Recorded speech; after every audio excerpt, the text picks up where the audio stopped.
Muito bem, assim ficamos com a opinião das pessoas, que é bastante consensual, se assim podemos dizer, porque a maior parte diz que sim, é autêntico, mas uma realidade a que nós não podemos fugir é que vivemos numa sociedade. Nós relacionamos-nos uns com os outros e é natural que às vezes nós tenhamos certos hábitos de convivência. Não é? Então isso é muito comum. Agora não podemos nos esquecer que já deixa de ser bom quando nós passamos a imitar excessivamente e isso torna-se uma obsessão de querer ser igual à outra pessoa e quando faz mal, quando prejudica o nosso interior, aí sim nós temos que parar para pensar. E quando se trata em pensar, é uma coisa que vem aqui do nosso cérebro, que ele às vezes é preguiçoso, ele não quer pensar. E nós já temos aqui, que vocês já viram, a doutora Tatiane Barros, para entrarmos nesta questão do nosso cérebro, doutora. Que ele é, não é? Exatamente. Ele é aquela máquina que precisa de manutenção, mas que não quer. É isso. Bem-vinda ao nosso programa. Já sentíamos saudades suas aqui. Obrigada. Muito obrigada. É um prazer estar aqui com vocês. E principalmente falar desse assunto, que é um assunto tão importante, porque é isso, né? O cérebro é um centro de controle do nosso corpo. Então a gente precisa adaptá-lo da melhor forma possível, porque nós estamos inseridos numa sociedade. Mas quando a sociedade está doente, o que a gente faz? Como é que a gente caminha? É verdade, doutora.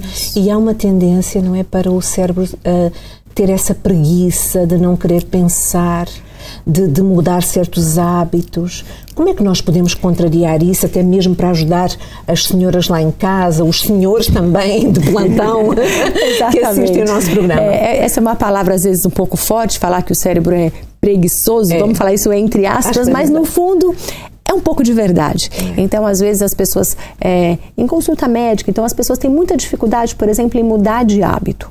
Todo mundo sabe a importância de se alimentar bem, de se exercitar, de dormir cedo. Isso é o óbvio. Todo mundo sabe. E por que a gente não consegue fazer? Por que a gente não consegue mudar esses hábitos? Porque o nosso cérebro, ele sempre busca o caminho mais fácil, o caminho que ele está acostumado. Isso se chamam circuitos neuronais. Esses circuitos neuronais são como uma autopista. Uma coisa que você vê todo mundo fazendo, uma coisa que você faz sempre, é sempre naquele caminho que você tende a ir. Quem já dirigiu, às vezes você não vai para... Já aconteceu com alguma de vocês de começar a dirigir e quando você vê, você está indo para outro lugar?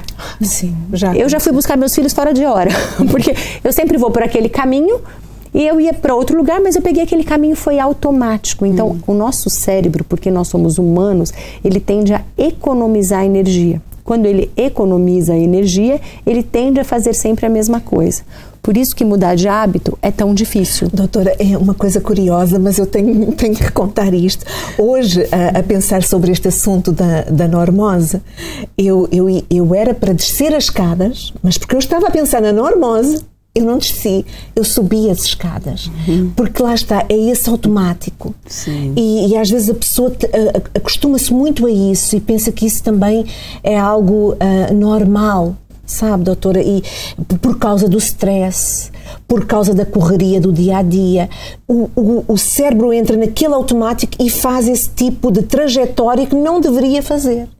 Então a pessoa tem que averiguar quando entra num hábito. O cérebro fazer sempre isso, não é?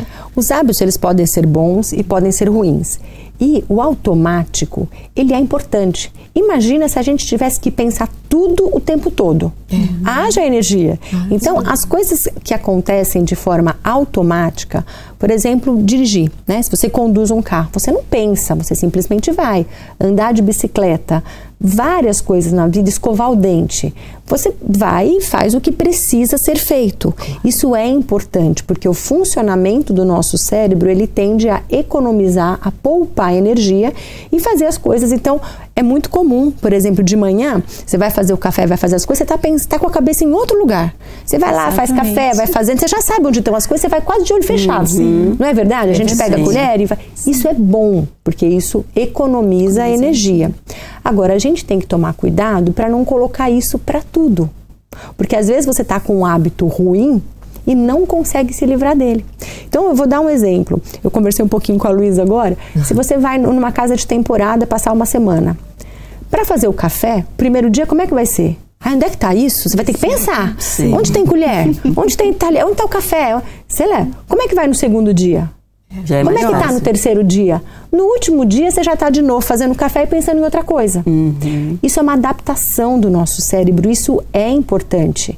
Agora o que a gente precisa saber é saber direcionar isso. Pois, porque essa de economizar energia, muitas das vezes quando o cérebro tem que viver algo novo, ele demora a pegar, não sei se vocês já repararam nisso. Por exemplo, eu falo por mim, no sentido da carta de condução, né? Antigamente, se calhar, se eu tivesse uns 20 anos e tivesse que decorar alguma coisa, naquela altura o meu cérebro apanhava com muito mais facilidade aquilo que eu tinha que decorar. Mas chega uma certa idade que eu também vejo que o cérebro fica um pouco mais preguiçoso em termos de decorar alguma coisa ou aprender algo novo. Tem muito mais dificuldade, o que não é impossível. Mas eu creio que é justamente por causa disso, por causa dessa paragem, que de certas coisas o cérebro não vai exercitando sempre. Esse dia a dia que a doutora falou é normal, a gente já está acostumada, mas quando vem algo novo, que há anos atrás o cérebro não fazia, não exercitava, acaba por ter mais dificuldade para dar o arranque, mas depois ele pega e a coisa vai. É por isso que hoje em dia a gente sabe que para manter a saúde mental, para exercitar o cérebro, é muito importante você desafiá-lo, fazer coisas novas. Não só palavras cruzadas, que vocês chamam aqui. Sim. Não só palavras cruzadas, mas aprender uma nova língua, ir para outro país. Vocês já repararam como a gente volta cansada de férias? Por que a gente volta de férias mais cansado? Você não está de férias? Porque você tem que pensar. Aí se você vai para outro lugar, onde que eu vou almoçar? Sai da rotina. Você sai da rotina. Agora, repara uma outra coisa. Se você vai ficar num hotel 5 dias, primeiro dia, você vai lá, vê o que tem para comer, senta em determinada mesa. Qual que é a sua tendência no segundo dia? Você vai procurar a mesma mesa e vai comer a mesma coisa. Exatamente. Muito dificilmente você vai experimentar. É muito difícil quem sente. Você vai ficar 5 dias no hotel, sente cada dia numa mesa, você vai automático pro teu lado. Incrível. Na igreja a gente senta no mesmo lado. As pessoas já procuram, porque o cérebro busca essa adaptação. Ele busca quem, às vezes até senta no lugar dela. Não, se você chegar e tiver alguém, você dá uma vez, você está no meu lugar. Então, isso é uma tendência, isso não é uma preguiça. Isso, o cérebro ele é desenvolvido dessa forma para economizar energia. A gente tem que usar isso a nosso favor. A gente, primeira coisa, tem que saber que isso acontece. Então, troca de lugar na igreja de vez em quando.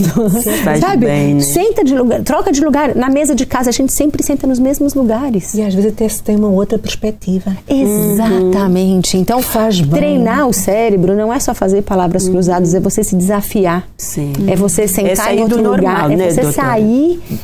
Exatamente. Então, essa é a questão. E eu acredito que tudo o que nos desafia faz-nos sair do normal. É isso, exatamente. Então, a gente precisa se desafiar, porque você falou muito bem a questão dos adolescentes, eles tendem a fazer, porque também o nosso cérebro, ele quer participar de grupo. Porque se a gente pensar lá nos homens das cavernas, provavelmente um homem sozinho não sobrevivia. Eles tinham que estar em grupo para se proteger. Então, o nosso cérebro, ele quer estar em grupo. É o efeito manada. Só que se essa manada estiver indo para o lado errado, a gente tem que tomar muito cuidado. E a força para fazer é muito maior. É como a gente vê, às vezes, as mães falando para os filhos, né? Meu filho, você não é todo mundo. É isso, mãe, todo mundo já ouviu.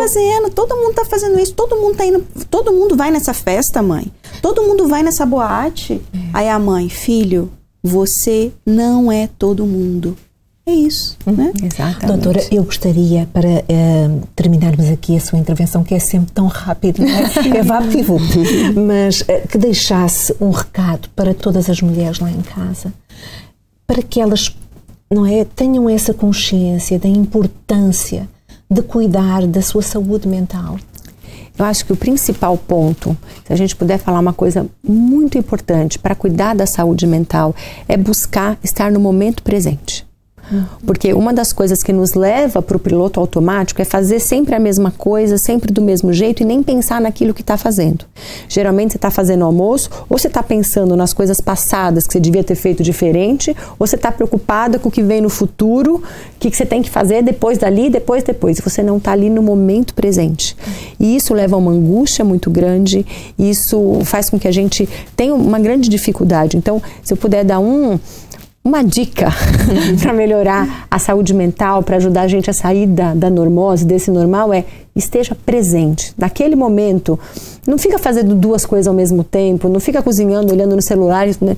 Tá ali, fica ali, presta atenção, olha bem a cor, sente o cheiro, escuta que barulho tá ali, fica no momento presente. Isso vai ajudar a sair do piloto automático e a prestar atenção quais hábitos bons que você quer manter e quais hábitos ruins que você quer trocar na sua vida. Palavras muito sábias para o nosso desenvolvimento num todo. Muito obrigada, doutora. Sempre um prazer estar aqui. É muito bom recebê-la aqui. Obrigada, sempre um prazer estar aqui, viu? Muito bem. Agora nós vamos conhecer já o facto real de hoje. Eu acredito que já está